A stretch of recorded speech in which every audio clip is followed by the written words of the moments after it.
Hi everyone, thanks for joining me on my live session today.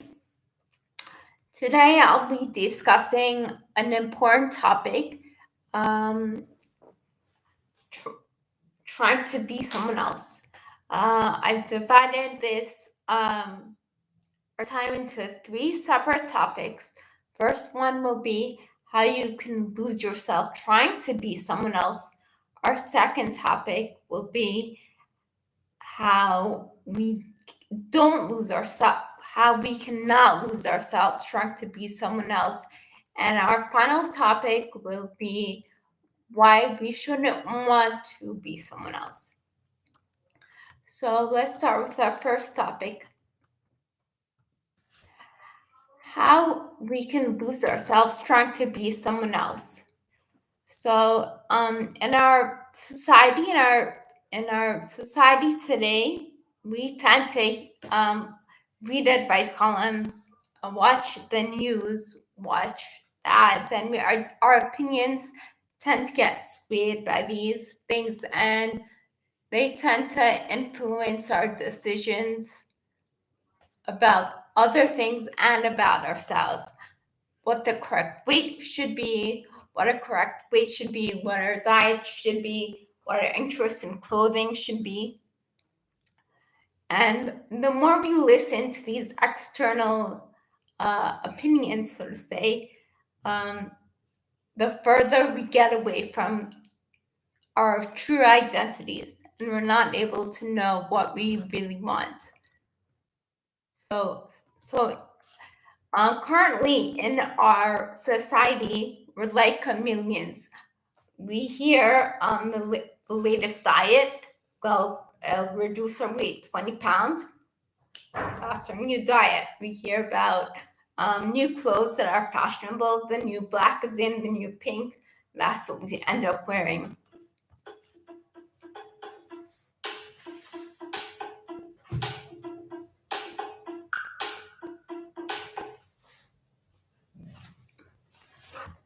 Like we have a saying, every week when we don't know what we want and who we truly are, we end up having new likes every day of the week, right? A new flavor of ice cream is Monday chocolate's our favorite, Tuesday vanilla is our favorite, Wednesday strawberry is our favorite.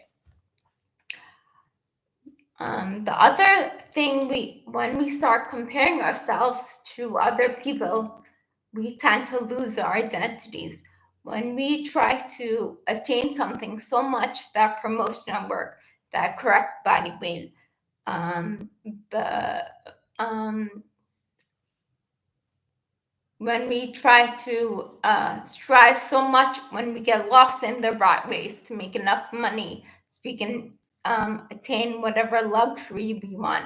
When we try so hard, we end up working so hard that we forget our morals, the ethics that are unique to our identity and make us who we are. Trying to be someone else because they're prettier or because they're more famous, they're more successful, or they have more money.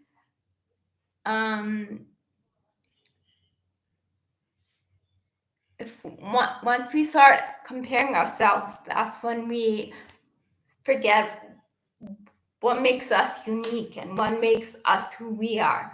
So when you compare yourself so much to, oh, this girl is prettier, I want to be just like her, two things come to mind. The grass is not always greener on the other side. So I think it's pretty straightforward what that saying is. If you look at someone, it's not always as picture perfect as it looks. The second quote that comes to mind is, don't judge a book by its cover. Again, like a book, you see a book's cover, but you never know how big or how long that book really is, how that book got there, what put it in its position. So there are a lot of things that you don't really think about when you say, oh, I want to be this girl because she's prettier or because she's wealthier, because she's more famous. So that brings us to our second topic, how not to lose yourself trying to be someone else. So these days, most of us are usually comparing, which is fine.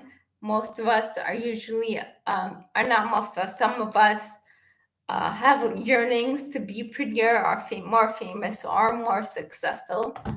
But when we don't know who we are, that can be dangerous, to follow in someone's footsteps when we don't know who we are.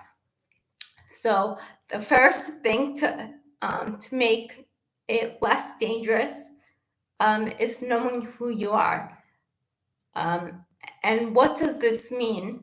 You have to spend time with yourself to know what your likes truly are, what you want, what your preferences are, and what your own strengths and weaknesses are.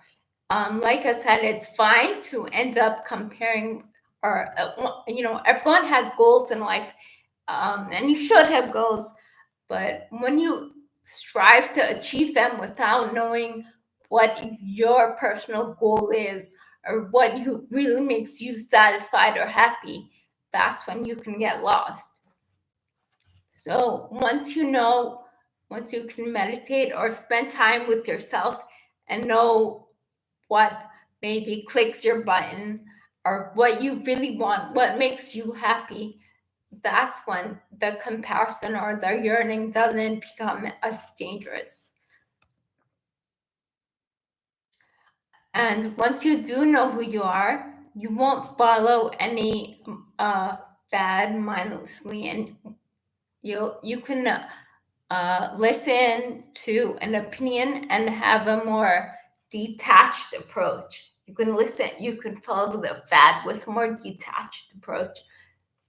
So, for example, if they say follow this diet and you'll lose 10 pounds, instead of following it mindlessly, you can listen to it, maybe chew on it, think about, is this diet really going to work for your lifestyle, for what your family commitments are, what your job commitments are, and then you'll be happier. One movie that comes to mind is called Runaway Bride. This came out quite a few years ago.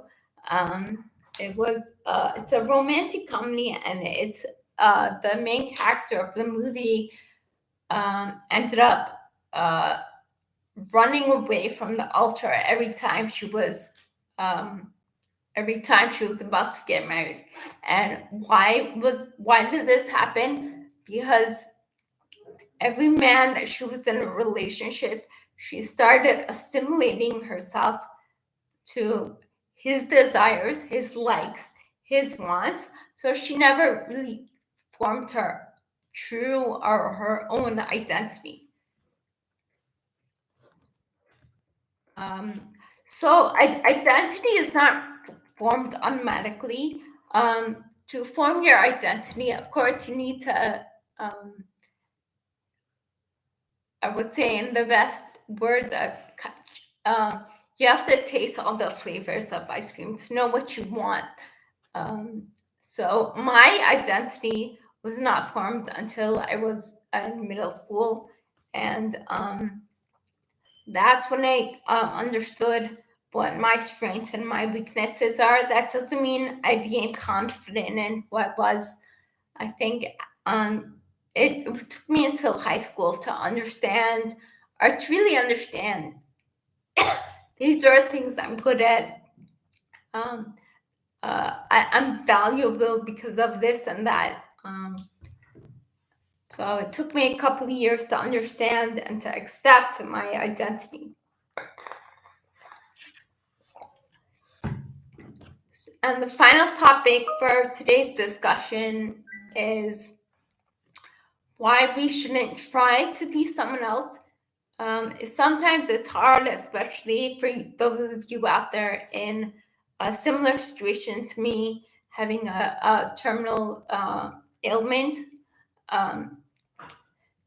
You often are in the predicament of saying, I want to be like this person because they seem to have it easier, or more realistically or more generally, I wish I didn't have this ailment. But remember, God made us or made you unique for a reason, and everyone on this earth has a purpose. And when you try to be someone else, or when you try to yearn for something other than what you have, you're defeating that purpose. So it's a little bit cliche to say, but it's very true. And once you believe that, not only will your identity be stronger, but your confidence will raise too. There's no two of Alma. There might be someone else in the world named Alma, but my set of experiences, my set of habits, my mannerisms, my intellect, my good and bad qualities, no one else will have. So I will leave you guys with that to chew on.